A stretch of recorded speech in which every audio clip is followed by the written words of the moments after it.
The subject of this video is it possible for a player to legally acquire a Slaad control gem and bring a Slaad into D&D Adventurers League game? The short answer is yes, but what follows is a very deep dive into the rules of Adventurers League play and how a player can legally obtain a Slaad control gem and use it in a game. It's about to go Cat 5 nerd out here, so if you keep watching, you have been warned. To start, I'll just kind of tell you what Adventurers League is. It's Dungeons and Dragons that you play according to a set of rules that makes it so that you can take your character from one Adventurers League game to another.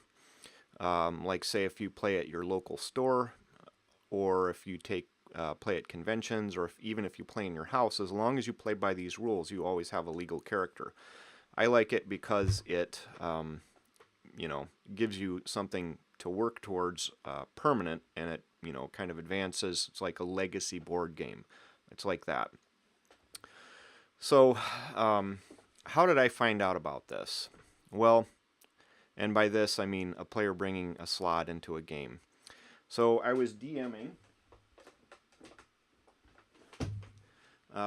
White Plume Mountain out of this book. This is Tales from the Yawning Portal, and it's a book that D&D put out with a bunch of different adventures in them, and one of them is White Plume Mountain. I hope I said that right the first time. Anyway, we were getting ready to play, and I contact all the players, and one of the players asked me if he could bring his Slaad to the game. And honestly, I had no idea what a Slaad was, even how that would change the game. So I said, sure, let's give it a shot. And if it doesn't work out, then we'll exclude it later on. I do this because, number one, I play on the honor system, and if a player says something that they got is legally acquired, then I tend to believe them. Unless it's something that is obviously not that way. I'd rather allow things than not allow them. So, what effect did it have on our game? Well, the Slaad, this was already a full game of 7 characters, and in online play, the characters tend to be, for lack of a better word, min-maxed. Meaning they're extremely powerful relative to players you would play with at a table or in a live event. The Slaad itself made 2 flaming greatsword attacks per round plus a bite, and it regains HP at the start of its turn. There's one particular room in there that's basically a real fancy aquarium with terrarium stuff in between layers of the aquarium. I know it's hard, so I'll show a picture. But what happened was they were clearing it out, and the guy decided to have his Slaad drop a fireball. Right there, right here, with a fireball. Okay. What's the radius on that? 20 feet. Okay, so there's 10, so it hit those manticores. No. And the sea lion, I guess. Well, I mean, can you angle it that way? That it would? It's a circle. Oh, right. Yeah. And it aggroed the entire aquarium. And the party survived what should have been a total party wipe. At the end of that combat, it was the end of the session, and the players were asking if they could, take a long rest and things like this. And they decided against it, and one of the reasons given was, it's okay, we have a Slaad. So can we heal up before we call it good? Yes, technically you can leave and go back to town in between sessions. You cut out. Yes, yeah, you can go back to town in between sessions. So we effectively get a long rest? Yep. Oh, okay. Then no need. Oh, wow. I was just going to use Healing Spirit.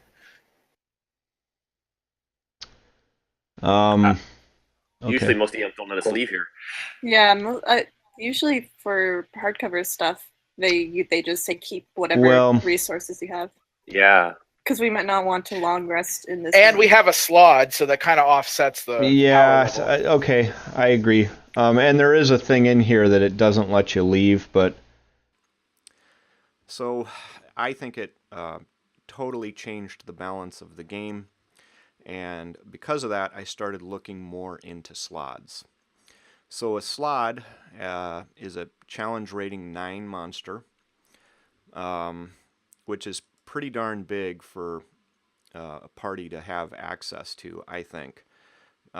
In this particular dungeon, the average challenge rating for your typical encounter is going to be, 2 or 3, and there are some standout monsters. For instance, there's an Efreet with a challenge rating of 11. There's a Gynosphinx with a challenge rating of 11, but you're not really meant to fight the Gynosphinx. They ask you a riddle and you get by it. There's a vampire with a challenge rating of 13, so that's kind of big.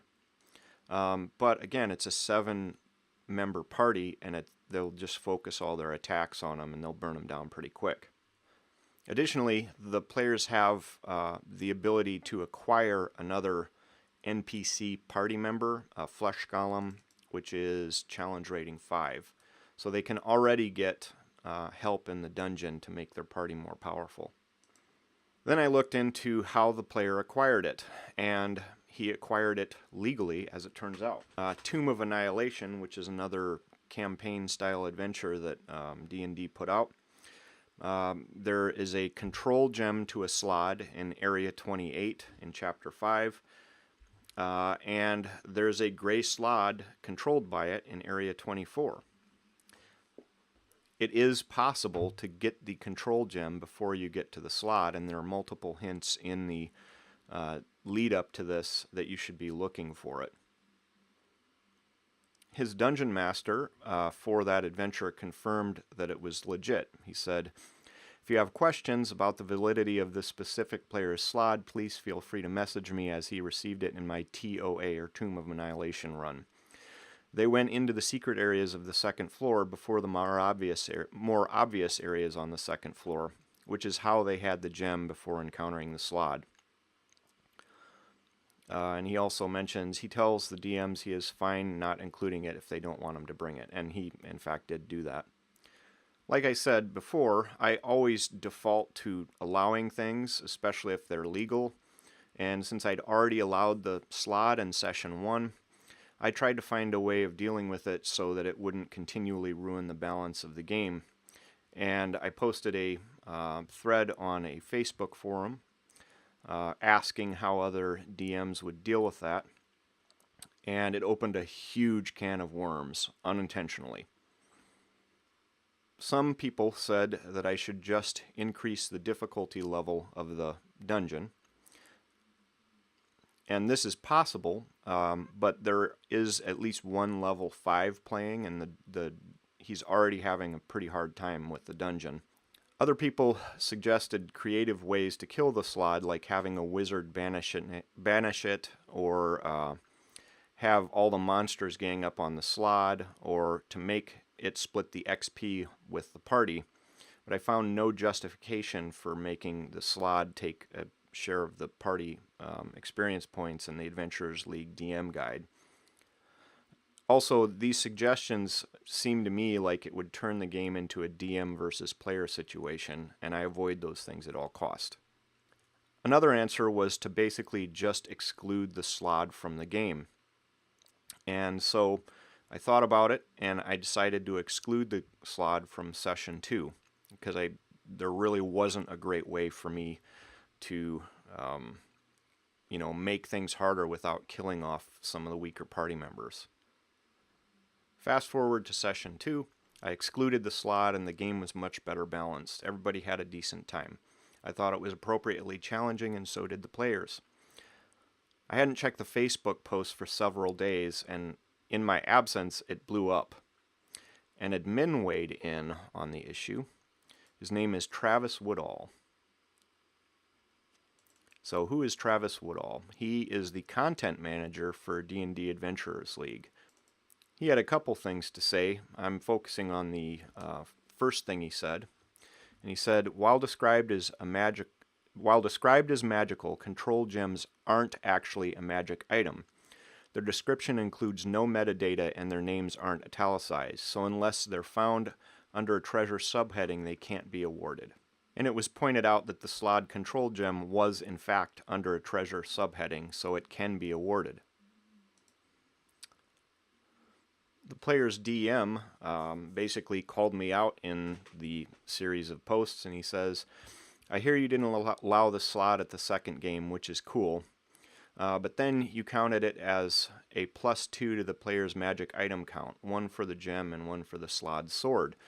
DMs don't have discretion to increase a player's magic item count for something that does not normally increase it.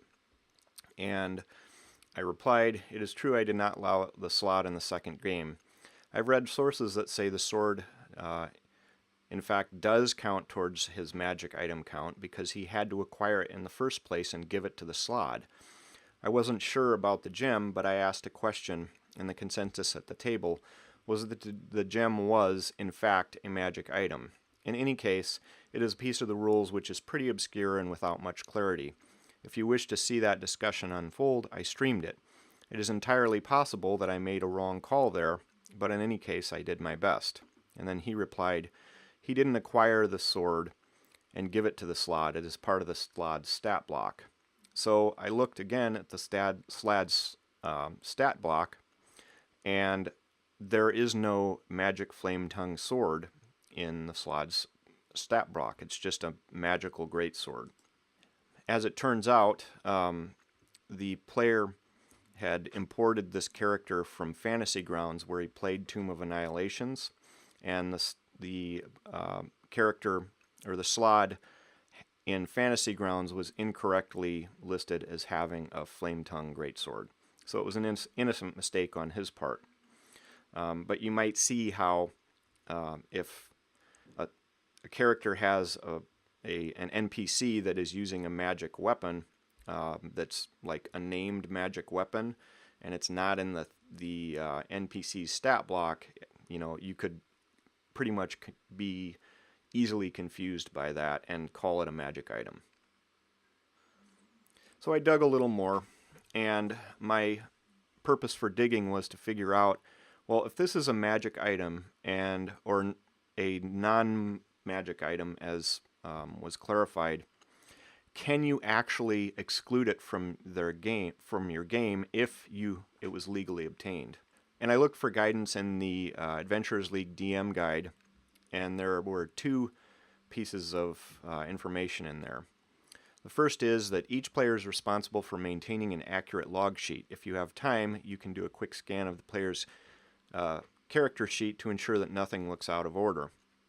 If you see magic items of very high rarities or strange arrays of ability scores, you can ask players to provide documentations for the irregularities. If they cannot, feel free to restrict item use or ask them to use a standard ability score array. And in this case, it does not say that you can exclude a legally obtained item from the game. There's another block that says adjusting the adventure. In any D&D Adventurers League adventure, you might see sidebars to help you make adjustments to the adventure, accommodating smaller or larger groups, or characters of higher or lower than the optimal party size. Most of the time, this information is used for combat encounters.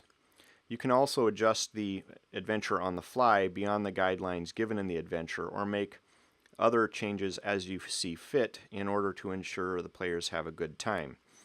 For example, if you're playing with a group of inexperienced players, you might want to make the adventure a little easier. For experienced players, you might want to make it a little harder.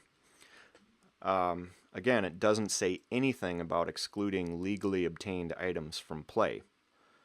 I dug around a little bit more, and that's where I found another quote from Woodall, and it was specifically talking about the Slaad control gem, and this was a post from 2017 when Tomb of Annihilation first came out. He says, "It's not a permanent magic item. It is, for all intents and purposes, considered mundane treasure. Expect variation on whether or not an individual DM will allow you to retain it and the associated Slaad." So I could read that two different ways. One is maybe the DM doesn't allow you to take the Slaad out of Tomb of Annihilation. Maybe it is stuck there because it's not a permanent magic item. The other way you could read it is, if you try to take that Slaad into a different adventure, expect that the DM may not allow you to do it.